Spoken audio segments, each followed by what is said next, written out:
Welcome to this week's episode of the Sports Curious podcast. I'm your host, Amy Butchon Siegfried, and I am here joined by the best gift ever.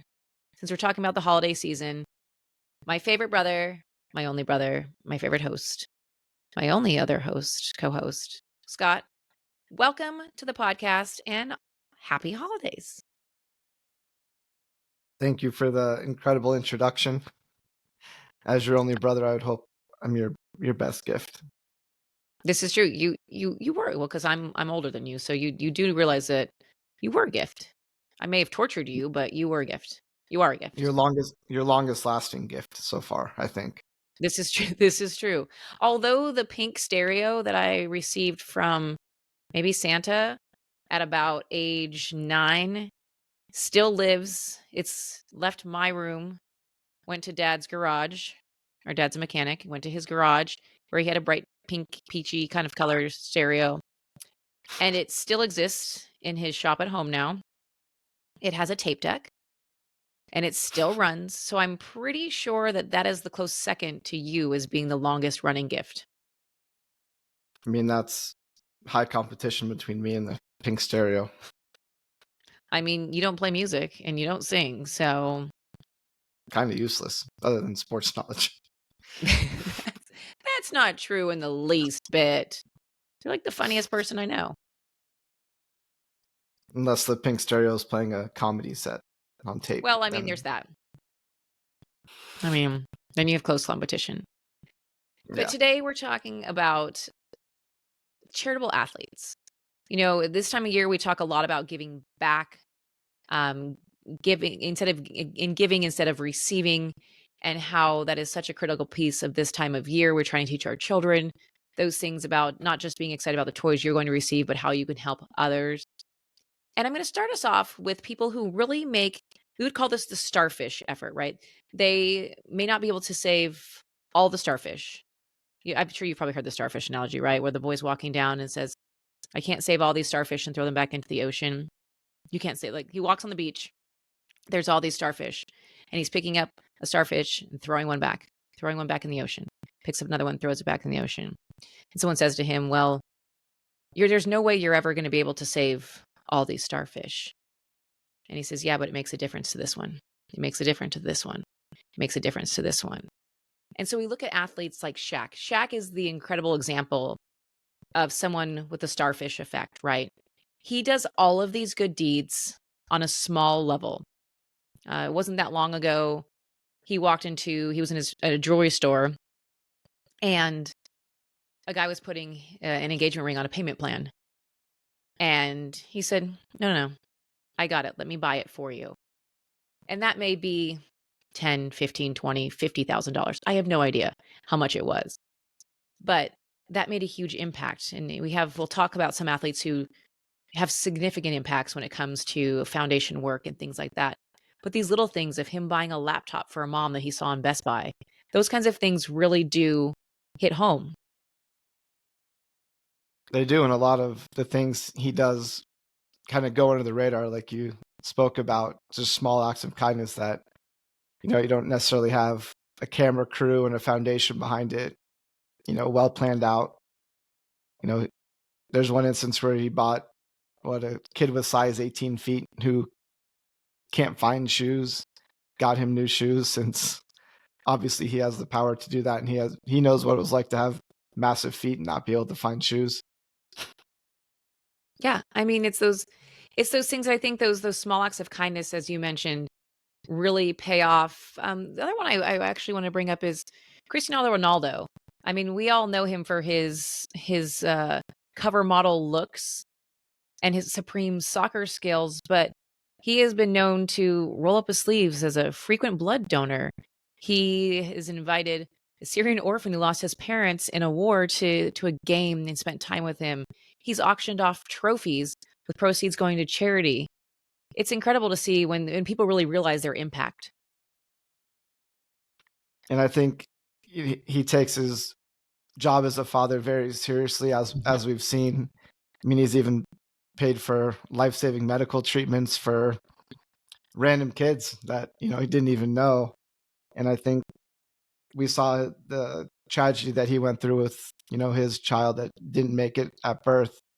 And I think that really struck home with him. So he tries to take care of as many kids who don't necessarily have the means or the funds to get medical treatment.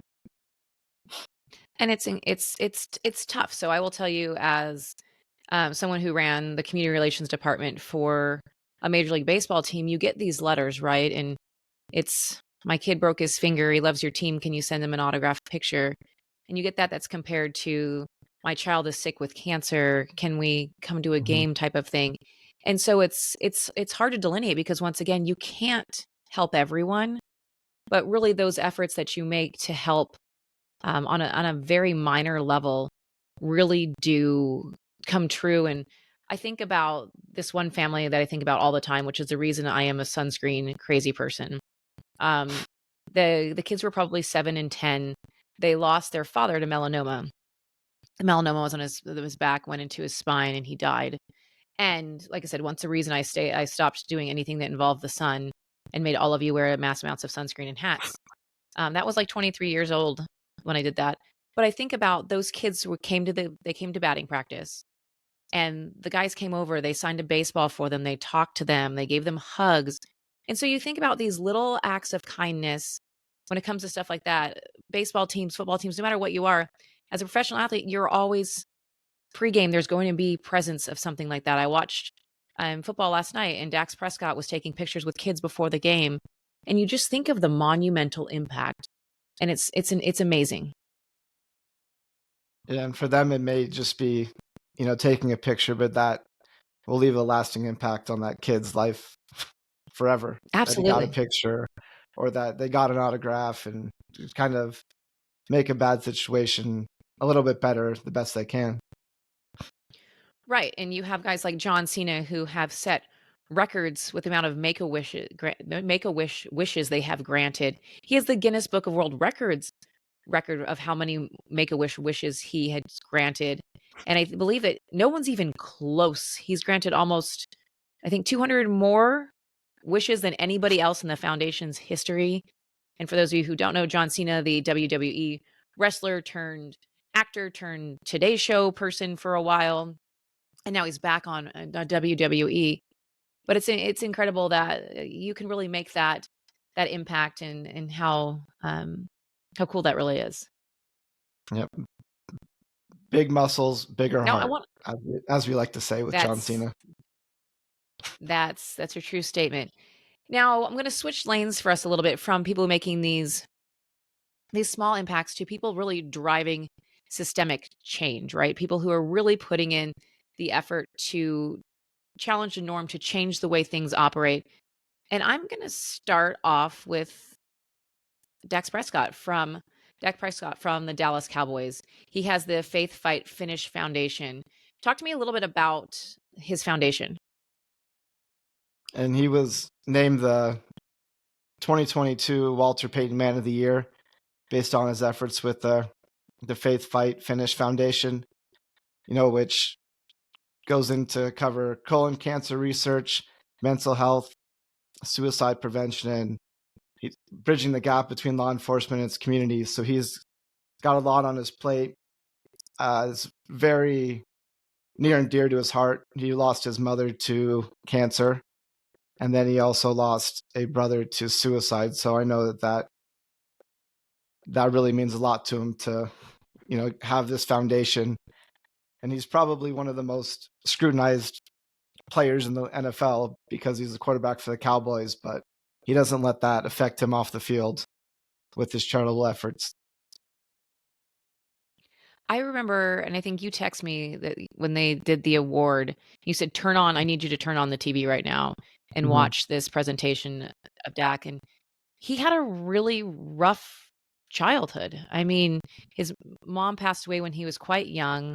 Then his brother, who took care of him after his mom passed away, died from suicide. And you look at how he has turned that into an opportunity, and once again Mm-hmm. recognized his stature as the Dallas Cowboys quarterback, as America's team's leader. And he's put that in place to help those and make change. I mean, he works with people who have faced life-changing adversity. I mean, bridging the gap between law enforcement and communities, suicide prevention. I mean, you're changing lives and you're saving lives. For I mean, even if you add on the colon cancer research and mental health. I mean, it's really incredible to see someone of that stature recognize that they can really do a lot of good with it. And not, have a woe is me attitude towards life. Because if anybody could, it certainly could be him. Absolutely. But he's really, And and he wasn't a top NFL prospect. So to get where he's at, and this season, a lot of people are putting him in the MVP conversation. So it's pretty remarkable, no matter how you feel about the Cowboys, that he is kind of in the position that he is. And I want to recognize too, Solomon Thomas, who is on the New York Jets, who partnered with Prescott for suicide prevention training for teachers. Like, what an incredible place to hit home, and really where these teachers spend more time each day probably with than we do with our own children. And so putting that in action is a game changer.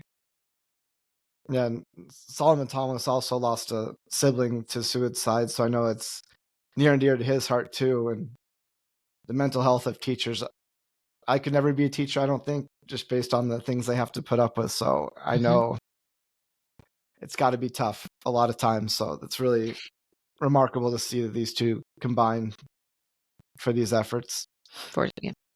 It's a lot of responsibility. You think about responsibility, like, I think about the three-year-old teacher at my son's school that, she's responsible for making sure they wipe their rear ends, but also that they grow and flourish and learn to be good Mhm. humans, and it's incredible that the support that happens, and one thing we should mention, the NFL does recognize the Walter Payton Man of the Year. Each team has a nominee, so we have a nominee from each team, and then one is selected as the Walter Payton Man of the Year. So if you're ever watching an NFL game, you'll see a patch on their jerseys, and it looks like a man with a coat, almost like a cape. It kind of looks like a cape, but a coat over his shoulders, and that is a symbol that they were the Walter Payton nominee or winner. Yeah, and every game too. So it's really a great way to recognize.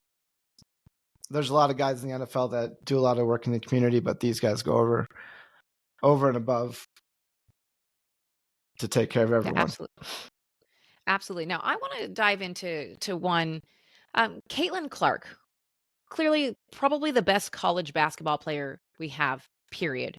Men or women, doesn't matter. She is phenomenal. You may all remember her from March Madness last year. She plays for Iowa, and she's done some work with the Coralville Community Food Pantry.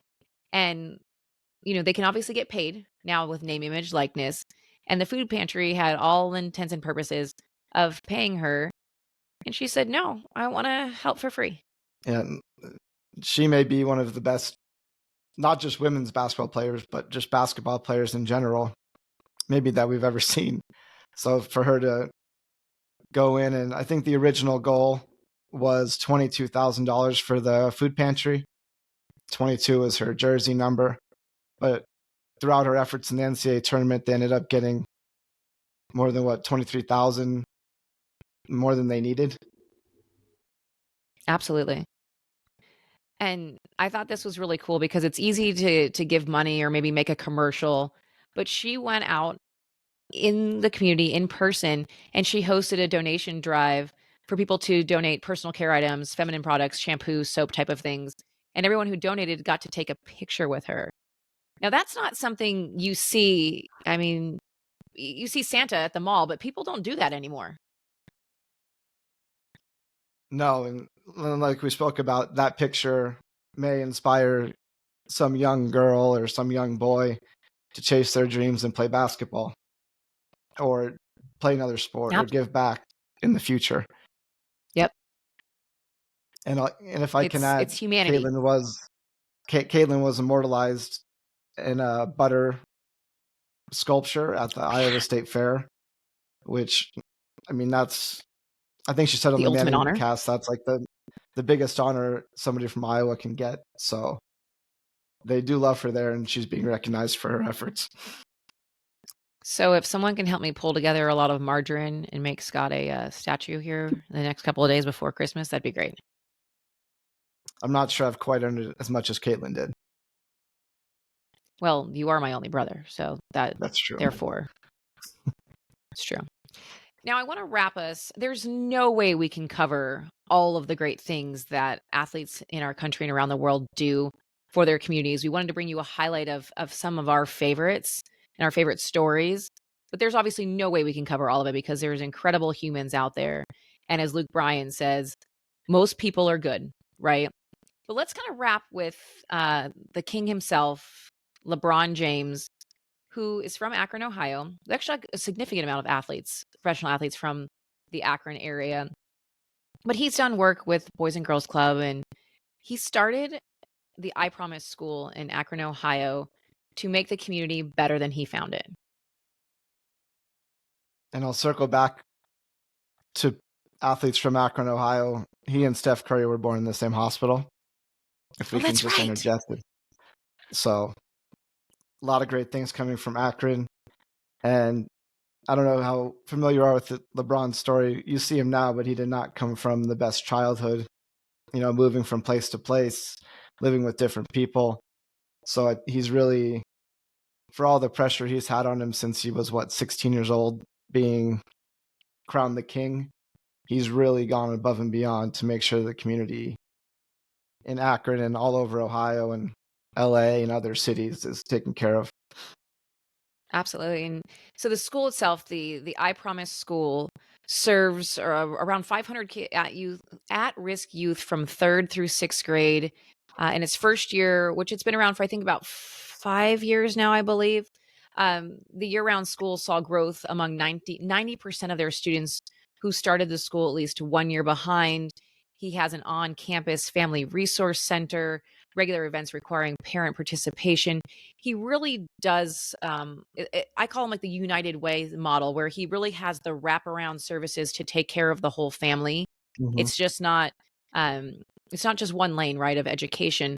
He really does think about the whole family and how the whole family can be lifted up together versus just the child. And not that that's a bad thing, but really to be able to have the resources to build those wraparound services around a whole family is incredible. Well, perfect. Well, I really do appreciate being here. I wish you all the incredible rest of your holiday season. We have some great podcasts coming up for you in 2024. Make sure you listen. I believe it's next week. Next week, we're there for the wrap up of the 2023 season. And then following that, we're going to bring you the best events that you're going to look forward to in 2024. That way, you have great conversation as you roll back into the office in 2024 and something to talk about instead of divulging all of your holiday delights. You can distract and deflect and roll on to those. So thank you, Scott, for being here with me. Wishing you all a very happy holidays, safe travels into 2024. And yeah, looking forward to it. Thank you. Everyone have a great holiday season.